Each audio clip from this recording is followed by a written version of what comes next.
विश्व 24 न्यूज, हर पल आपके साथ। अस्सलाम वालेकुम। मैं मरहूम नगर सेवक जब्बार शेख का लड़का हूँ, अजहर शेख।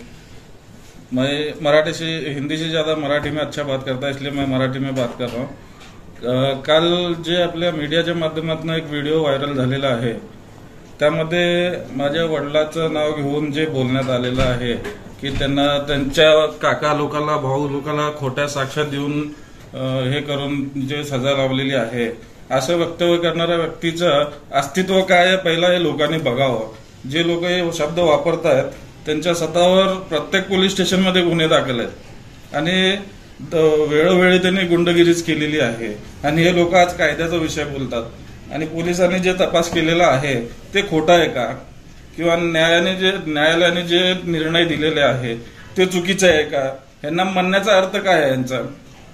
यांनी स्वतःच्या फायद्यासाठी आमच्या वडिलांचं नाव घेऊन राजकारण करायला लागलेले आहेत आणि याच्या व्यतिरिक्त याच्यात काही सत्य नाहीये त्याच्या बोलण्यामध्ये। यांच्यावर चोरी, दरोडे असले गुन्हे, गंभीर प्रकारचे गुन्हे दाखल असून हे लोक शिक्षा भोगून आलेले आहेत, एमपीडी भोगून आलेले आहेत आणि आज हे लोक लोकांना कायदा शिकवतात आणि प्रतिष्ठित व्यक्तीचं नाव घेऊन यांनी राजकारण खेळण्याचं किंवा प्रसिद्धी प्राप्त करण्याचं हे सगळं खेळ आहे। त्यामुळं लोकांनी यांच्या गोष्टीवर लक्ष देऊ नये आणि जनता सक्षम आहे, त्या गोष्टीला काय खरं आहे काय खोटं आहे पूर्ण सोलापूरला माहित आहे आणि हे लोक म्हणतात की त्या मर्डरमध्ये आमचा काही संबंध नाही आहे। त्यांच्याच स्टेटमेंटमध्ये आहे की आम्ही भांडणाला कंटाळलोय, आमचं पिढोनपिढी भांडणात चाललेलं आहे, आता आम्हाला व्यवस्थिशीर राहायचं आहे। हे सगळे वक्तव्य त्यांचेच आहेत। मग हे कुठून आले? ह्यांनी जर गुंड नाहीत, दादागिरी करत नाहीत, भांडण करत नाहीत, तर हे सगळे गुन्हे कुठं दाखल झाले यांच्यावर? हे सगळं एक नाटक आहे, पब्लिसिटी करण्यासाठी यांनी माझ्या वडिलांचं नाव घेऊन जे काल बाईट दिलेली आहे ते पूर्ण चुकीचे आहे आणि मीडियाला पण माझी एक विनंती आहे की असे बाईट परत जर ते देण्याचे प्रयत्न करत असेल तर प्लीज ते व्हायरल करून द्या।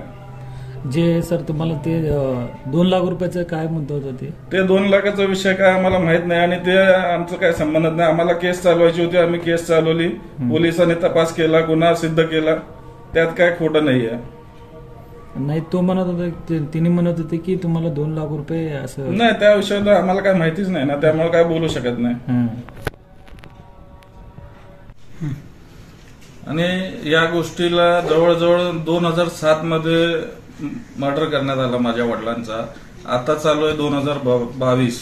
जवळजवळ या गोष्टीला 14 वर्ष पूर्ण झालेले आहेत आणि 14 वर्षात हा कधी म्हणजे प्रकार समोर आला नाही, यांच्या डोळ्यासमोर आला नाही आणि आज 14 वर्षानंतर हे लोक त्या गोष्टीवर विषय करतायत आणि एखाद्या नगरसेवकचं नाव घेतात, त्याचा आमचा काही संबंध नसून ते राजकारणाच्या हेतूने हे सगळं काम चालू आहे।